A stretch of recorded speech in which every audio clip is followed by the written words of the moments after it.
എനിക്കിപ്പോൾ SBI, bank of Baroda, പിന്നെ Kerala Grameen bank clerk achieve ചെയ്യാൻ പറ്റി. ഇൻഫോസിസിൽ വർക്ക് ചെയ്തുകൊണ്ടിരിക്കുമ്പോഴാണ് അവൻ ഇങ്ങനെ ഒരു ബാങ്ക് കോച്ചിങ്ങിന് പോകണം എന്ന് പറഞ്ഞ പറയുന്നത്. അവനോട് ഞാൻ പറഞ്ഞു നല്ലോണം ആലോചിച്ചിട്ട് സെന്റർ തിരഞ്ഞെടുത്താൽ മതി എന്ന് പറഞ്ഞു. അപ്പോൾ പറഞ്ഞു ഞാൻ നല്ലോണം തീരുമാനിച്ചിട്ട് എടുത്തതാണ് ടീമേറ്റ്സിലാണ് ജോയിൻ ചെയ്യുന്നതെന്ന് പറഞ്ഞു.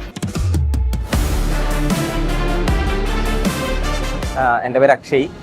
ഞാൻ ടീമേറ്റ്സിൽ 2024 ജോയിൻ ചെയ്തിട്ടുണ്ടായിരുന്നത്. അപ്പോൾ ഈ ഒരു 2 ഇയർ ജേണി കൊണ്ട് എനിക്കിപ്പോൾ SBI, ബാങ്ക് ഓഫ് ബറോഡ, പിന്നെ Kerala Grameen bank clerk achieve ചെയ്യാൻ പറ്റി. ടീമേറ്റ്സിൻ്റെ സാർമാരായാലും ഇവിടുത്തെ സ്റ്റാഫായാലും അവരെല്ലാവരും കൂടെ ഉള്ളൊരു എഫേർട്ട്, പിന്നെ എൻ്റെ ഭാഗത്തു നിന്നുള്ള ഒരു ഹാർഡ് വർക്കും കൂടി ആയപ്പോൾ എന്താ പറയുക, ഈ ഒരു റിസൾട്ട് എനിക്ക് അച്ചീവ് ചെയ്യാൻ പറ്റി.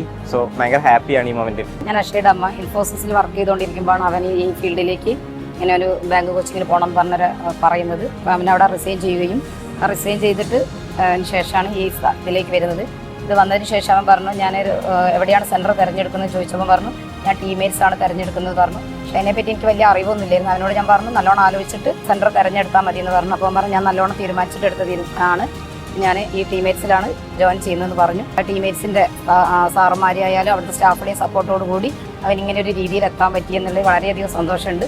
അതേപോലെ അവനെ 3 വർഷം വർക്ക് ചെയ്ത് ഇത് ഉപയോഗിച്ചിട്ടാണ് അവന് ഈ ഒരു ഇതിൽ ഫീസ് അടച്ചതും അവൻ്റെ കാര്യങ്ങളൊക്കെ കൈകാര്യം ചെയ്തതും ഇതിൽ വളരെയധികം സന്തോഷം.